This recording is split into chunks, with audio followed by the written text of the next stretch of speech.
السلام علیکم ورحمۃ اللہ وبرکاتہ۔ 10 محرم کو ہم سب لوگوں کو 3 کام کرنا چاہیے اور 3 کام نہیں کرنا چاہیے۔ 10 محرم یعنی یوم عاشورہ کو 3 کام جو ہمیں کرنا چاہیے وہ 3 کام کون کون سے ہیں؟ نمبر 1 روزہ رکھنا۔ 10 محرم کو روزہ رکھنے کی بہت زیادہ فضیلت احادیث مبارکہ میں وارد ہوئی ہے۔ اس روزے کی برکت سے اللہ تعالی ہمارے 1 سال کے صغیرہ گناہ معاف فرما دیتا ہے۔ حضور علیہ الصلوۃ والسلام نے اس روزہ رکھنے کی تلقین فرمائی ہے۔ حضور علیہ الصلوۃ والسلام خود 10 محرم کو روزہ رکھا کرتے تھے۔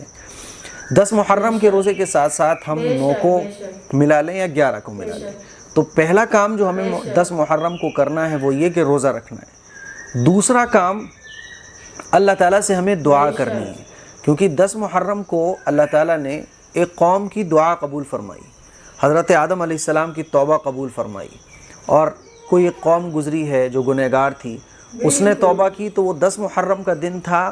10 محرم کو ہی اللہ تعالیٰ نے اس قوم کی جو گنہگار قوم تھی اس کی توبہ قبول فرمائی ہے۔ اسی لیے ہمیں 10 محرم کو اللہ تعالیٰ سے گناہوں کی معافی مانگنا چاہیے۔ یہ توبہ کے قبول ہونے کا بھی دن ہے، خاص طور پر افطار کے وقت اور فرض نمازوں کے بعد ہمیں خاص طور پر دعا کرنا چاہیے۔ تیسرا کام جو 10 محرم کو ہمیں کرنا ہے وہ یہ کہ خوب صدقہ خیرات کرنا ہے، اپنے دسترخوان کو وسیع کرنا ہے۔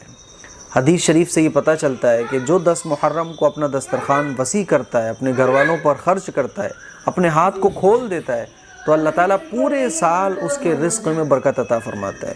ایک صحابی ہیں حضرت جابر رضی اللہ تعالیٰ عنہ، وہ فرماتے ہیں کہ ہم نے اس چیز کا مشاہدہ کیا ہے کہ کئی سال ہم نے اپنے دسترخوان کو 10 محرم کے دن وسیع کیا، لوگوں کو افطار کرایا، غریبوں کو کھانا کھلایا، اپنے گھر والوں کے لیے ہاتھ کو کھول دیا، تو اللہ تعالیٰ نے ہمارے پورے سال رزق میں برکت فرمائی۔ تو یہ 3 کام ہیں جو ہمیں کرنا ہے۔ نمبر 1 روزہ رکھنا ہے، نمبر 2 توبہ کرنی ہے، اپنے گناہوں کی معافی مانگنی ہے، استغفار کرنا ہے، قرآن مجید کی تلاوت کرنا ہے اور درود شریف پڑھنا ہے، اور نمبر 3 کہ ہمیں جو ہے نا وہ اپنے دسترخوان کو وسیع کرنا ہے، اپنے ہاتھ کو کھول دینا ہے۔ یہ 3 کام تو کرنا ہے۔ وہ 3 کام جو ہمیں نہیں کرنا ہے، نمبر 1 نمازیں نہیں چھوڑنی ہے۔ تعزیے بنانے والے حضرات، ان سے میں گزارش کر رہا ہوں، ہوتا کیا ہے کہ رات بھر جو ہے نا وہ تعزیے پہ بیٹھے رہتے ہیں، تعزیے بنا کے اس کے سامنے جو ہے وہ کرسی ڈالے، تخت ڈالے، رات بھر جو ہے لوگ بیٹھے رہتے ہیں لیکن نماز پڑھنے نہیں جاتے۔ آج بھی جب میں عشاء کی نماز پڑھ کے نکلا تو ایک لڑکا تخت پہ بیٹھا ہوا تعزیے بنا رہا تھا، وہ تعزیے بنا رہا تھا۔ ٹھیک ہے، تم تعزیے بناؤ، سبیلے لگاؤ، کچھ بھی کر رہے ہو، نماز تو سب کی برابر ہے نا۔ اس چیز میں تو اختلاف ہو سکتا ہے کہ تعزیے بنانا ناجائز، جائز، غلط، صحیح، یہ سارے اختلافات کی چیزیں ہیں، لیکن نماز تو سارے مسلمانوں کے لیے برابر ہے نا۔ نماز تو بہت ضروری ہے، نماز تو نبی کے آنکھوں کی ٹھنڈک ہے۔ حدیث شریف میں آتا ہے کہ سب سے پہلے آخرت میں نماز کا حساب ہوگا۔ اگر نماز صحیح نکلے گی تو سارے اعمال ٹھیک نکلیں گے، اور اگر نماز خراب نکل گئی تو سارے اعمال پینڈنگ میں چلے جائیں گے۔ تو بھائی اگر آپ کی نظر میں یہ صحیح بھی ہے، میں یہ نہیں کہہ رہا ہوں کہ صحیح ہے، کیونکہ بہت ساری چیزیں ایسی ہیں جو بالکل بدعات ہیں، خرافات ہیں، لیکن ٹھیک ہے تم کر رہے ہو، نماز تو پڑھ لو یار۔ تمہارے نظریے میں، تمہارے اپنے عقیدے میں وہ چیز ٹھیک ہے، لیکن نماز چھوڑ کے وہ تو ٹھیک نہیں ہو جائے گی۔ نماز کے بغیر تو کوئی بھی عبادت قبول نہیں ہے۔ تو پھر تمہارے عقیدے کے مطابق وہ عبادت بھی ہے، وہ دین کا کام لگ رہا ہے تمہیں، لیکن نماز کے بغیر تو وہ بھی قبول نہیں ہوگا نا۔ اسی لیے نماز مت چھوڑو۔ اب وہ لگا ہوا تھا اس میں، عشاء کی نماز پڑھ کے جب میں نکلا، برابر میں مسجد تھی لیکن وہ اسی میں لگا ہوا تھا، تو میں نے دل میں سوچا کہ ہائے، تو تھوڑا تو سوچ یار، جن کی محبت میں تو یہ بنا رہا ہے، کھپچیاں کھڑی کر کے اس پہ جو ہے وہ سجا کے سارا کچھ بنا رہا ہے، پھر تو رات بھر بیٹھے گا اور اس کی حفاظت کرے گا، پھر تو دوپہر بھری دھوپ میں روزہ نہیں رکھے گا، ایک سنت تو یہ چھوڑے گا، روزہ نہیں رکھے گا، نماز تو ایک ٹائم کی پڑھ نہیں رہا ہے، اسی کو تو نے اپنے ہاتھ سے بنایا، پھر اسی کو جا کے دفن کرائے گا۔ کیا ہو گیا تیری عقل کو بھائی؟ کچھ تو سوچ یار۔ تو نماز نہیں چھوڑنی بھائی، سب سے کہہ رہا ہوں جو تعزیے بنانے والے ہیں، پوری رات تعزیوں پہ بیٹھنے والے ہیں، سب سے کہہ رہا ہوں، میں فجر کی نماز جب پڑھنے جاتا ہوں تو 10 محرم کو دیکھتا ہوں کہ لوگ اونگ رہے ہوتے ہیں تعزیے کے سامنے بیٹھے ہوئے، لیکن مسجد نہیں جا سکتے۔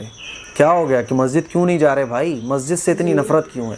حالانکہ کربلا کے واقعے سے جو سب سے زیادہ اہم سبق ہمیں ملتا ہے وہ یہی ملتا ہے۔ لوگ پوچھتے ہیں نا کہ کربلا کے واقعے سے کیا سبق ملتا ہے، کربلا کے واقعے سے مردوں کے لیے سجدے کا اور عورتوں کے لیے پردے کا سبق ملتا ہے. اس کو دیکھو آپ، اس پہ غور کرو تھوڑا سا. تو نمبر 1 نمازیں نہیں چھوڑنی ہیں. نمبر 2 شریعت کے خلاف کوئی کام نہیں کرنا ہے. یہ بڑی بڑی الماریاں تم نے لگا دی، ڈی جے ساؤنڈ لگا دیا، یا حسین کے تم نے میوزک والا اس میں نعتیں بجا دیں. کتنی تکلیف، کتنے بوڑھوں کو، کتنے مریضوں کو تکلیف پہنچتی ہوگی. تم نے تعزیوں کے ذریعے سڑکیں جام کر دی، لوگ نکل نہیں پا رہے ہیں. شریعت کا حکم یہ ایک تکلیف دینے والی چیز کو راستے سے ہٹا دو، تم خود تکلیف بن گئے اوپر سے نیچے تک. سڑکیں تم نے جام کر دی، گاڑی نہیں نکل پا رہی ہیں. یہ اسلامی تعلیمات ہیں. تو کوئی بھی کام جو شریعت کے خلاف ہو وہ 10 محرم کو نہیں کرنا ہے. کیونکہ 10 محرم بلکہ محرم کا مہینہ یہ قابل احترام مہینہ ہے. اور محرم کے مہینے میں بھی 10 محرم کو جو دن ہے نا وہ بہت زیادہ برکت والا ہے، فضیلت والا ہے. اب اسی دن میں ہم نے شریعت کے خلاف کام کرنا شروع کر دیے. تو میوزک، ساؤنڈ، شریعت کے خلاف جتنے بھی کام ہیں وہ نہیں کرنا ہے. رزق آپ بانٹ رہے ہو، ٹھیک ہے، آپ بانٹ رہے ہو، لنگر چلا رہے ہو، لیکن لٹاؤ مت. آپ شربت پلا رہے ہو ٹھیک ہے، لیکن اسے برباد تو مت کرو. اتنا رزق 10 محرم کو برباد ہوتا ہے. سڑکوں پہ دونے پڑے ہوئے، پتے دونے بھرے ہوئے حلووں کے اور کسی اور چیز کے، کھانوں کی چیزوں کے پڑے ہوئے ملتے ہیں. غریب کے منہ تک وہ پہنچ نہیں پاتا ہے.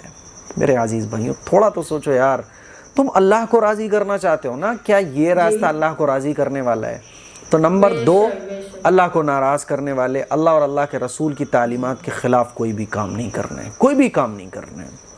نمبر 3 اپنی بہن بیٹیوں کو روکنا ہے کہ دیکھو راتوں میں اور دن میں یہ تعزیے دیکھنے مت جاؤ. بے پردہ خواتین، ہماری بہنیں، ہماری بیٹیاں بے پردہ فیشنیبل ڈریس پہن کے، لیپا پوتی چہرے پہ کر کے جو تعزیے دیکھنے کے لیے نکلتی ہیں.